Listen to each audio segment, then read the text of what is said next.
Alright, good afternoon guys. I'm actually remaking this video. The last one kind of cut out on me, but I have here a 2012 V-Star XVS 950.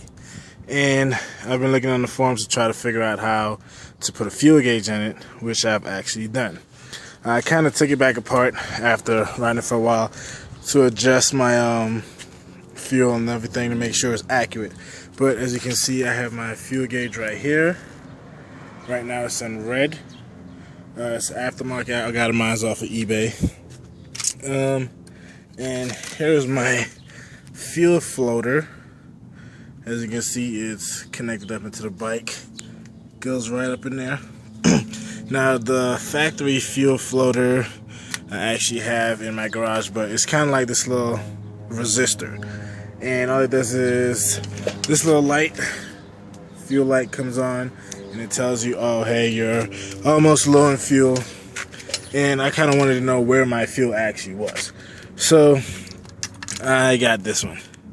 And what this one is actually off of the XV 1700 Midnight Roadstar, I think it was. And when I got it, I had to actually turn this piece right here because it's not actually facing this way, because the way the Midnight Star is, they're set up to be this way, straight this way, so the floater will actually be pointing forward as well. But since mine's not like that, mine sits this way, which yours would also be, I had to actually turn it, and I put these little screws in the back here to hold it in place very well, because the screw that goes in that little small missing hole right there, I can't put it in because I bent it, so, but it holds up pretty well. So yeah, that part is in. Now after you cut your stock fuel, you'll have your fuel light, which will constantly keep blinking. It'll do like 8 blinks and then go off.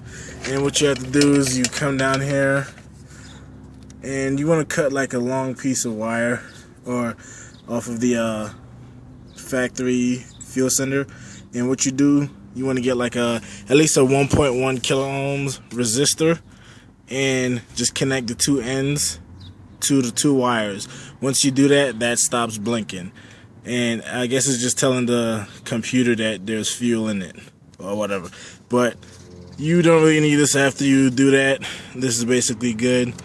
And you just set it up in here aside and it stays there.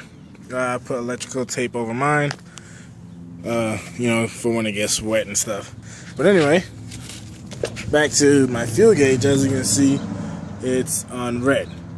Now when I raise up my little floater, you'll see it go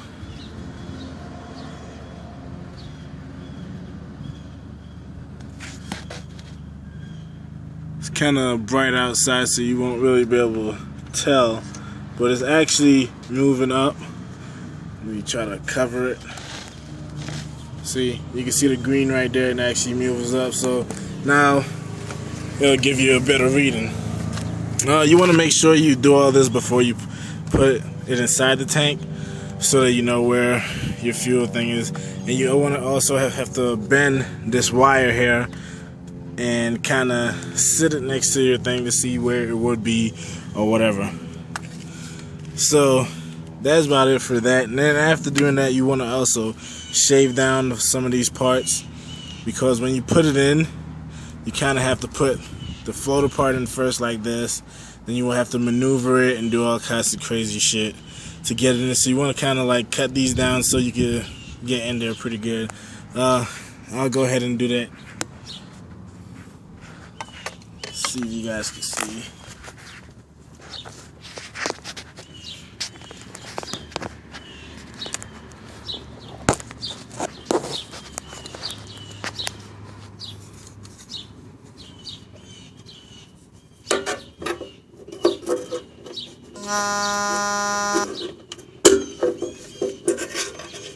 As you can see, you kind of have to maneuver it to get it in there.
Yeah, I'm just checking to make sure everything's in there right.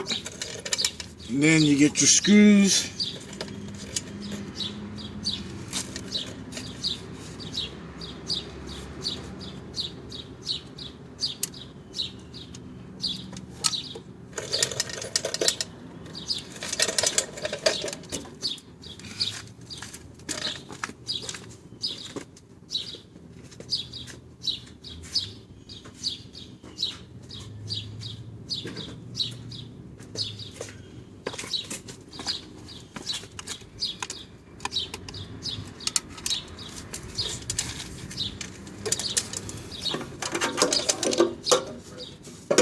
And put these bad boys back in there.